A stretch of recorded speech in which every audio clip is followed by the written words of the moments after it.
nuyu waa Sénégal nuyu ñu nekk ci bitim réew nuyu ñëpp. noonu la réew mi ñu nekk réew démocratie la. C'est important que débat démocratique li koy dundal le charme de la démocratie c'est la contradiction. Bien sûr. Et loolu ñu koy fexe. tey nag sama grand pas Assane Seck moo dem caanal booyam indi caan bu neex xam nga grand bi dafa baax quoi moom alaaj jërëjëf lébu moom teraanga la xam parce que ñoom ñoo yaatal ñëpp Ndakaar moom après loolu dinañ ci ñëw alors man dama bëgg daa xam nu muy fay d'abord ci ban contexte lañ nekk si je peux me permettre parce que contexte bi ñu nekk mooy Mélenchon avait toujours soutenu Ousmane Sonko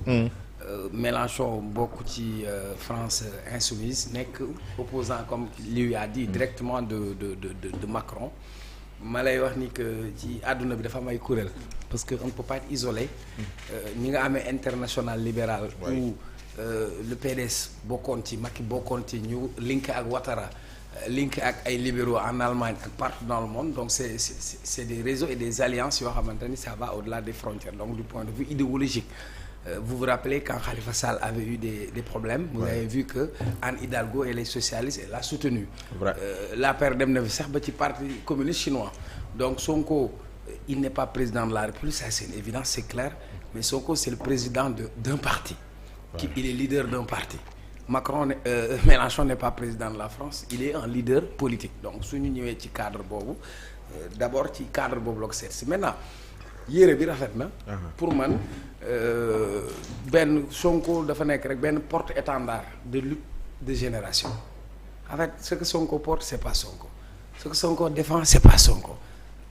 on a eu Omar Blondin Diop on a eu les Majmout Diop Moom Sere on a eu Thomas Sankara parce qu'aujourd'hui on a une génération africaine qui est décomplexée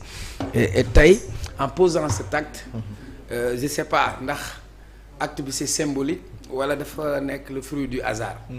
ci même université bi ci même bërëb bi si ma mémoire elle est bonne le 26 juillet 2007 le 26 juillet 2007 pas Hassan Nicolas Sarkozy était là dans cette salle après une tournée africaine mu ànd ak Ramayad Bernard Kouchner il avait fait son fameux discours ñu tuddee le discours de Dakar Aliou il avait dit l'homme africain n'est pas assez entré dans l'histoire donc c'est très symbolique aujourd'hui dans Sonko ñëwaat ci même université bi dans une même circonstance pour tenir une conférence où il donne son point de vue idéologique il donne son point de vue sur la marche du monde moi je crois que dem ci détail sax moi je suis pas sur le contenant allons sur le contenu directement yére bi rafet na ban waxuma rafet na ou rafetul mais yére bi symbolisme bi symbolisme bi quand Thomas Sankara avait pris la responsabilité pour dire ñoom nañuy sol seen yére yi nu mu tudd façon yi et même moi dans les organisations internationales quand je vois les Burkinabés ils s'habillent comme ça nos artistes bu ñu génnee Sénégal ils s'habillent comme ça donc pour man un leader c'est d'abord un ambassadeur d'abord de sa culture et de sa société pour man ça c'est jarul ma ci attaque mais yi ma gën a amal solo d'abord sur le discours moi j'ai toujours dit on avait besoin tey dañu am pétrole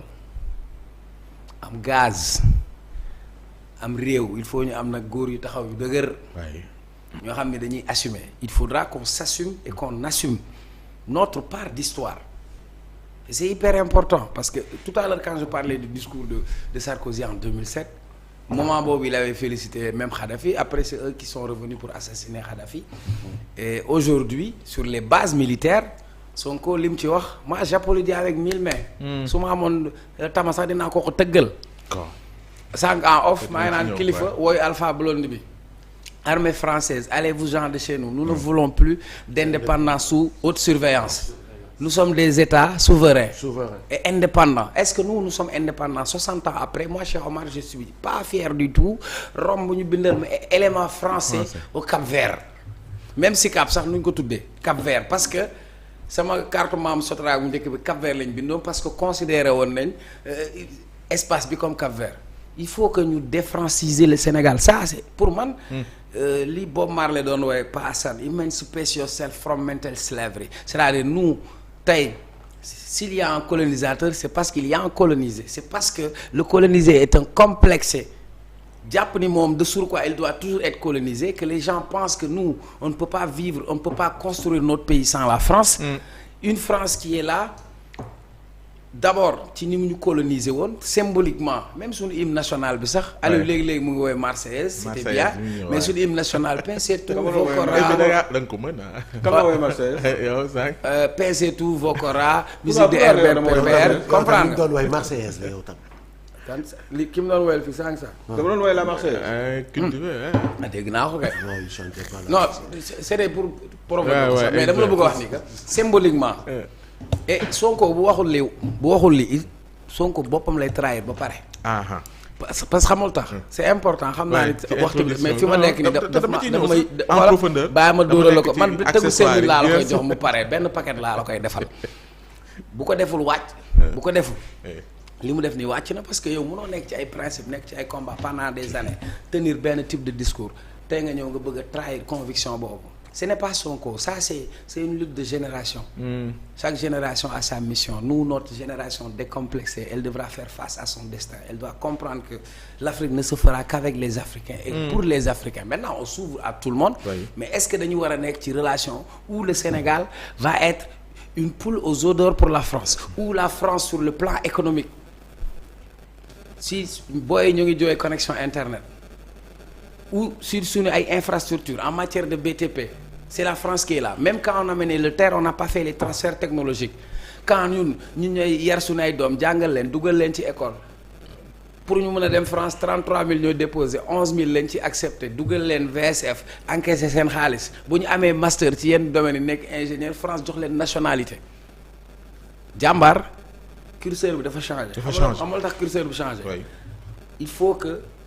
bukki bu yebee gaynde ci doxin bala kon Sénégal il faut mu gaynde lu toogaayu gaynde xam ni dafa yor lu ñëpp soxla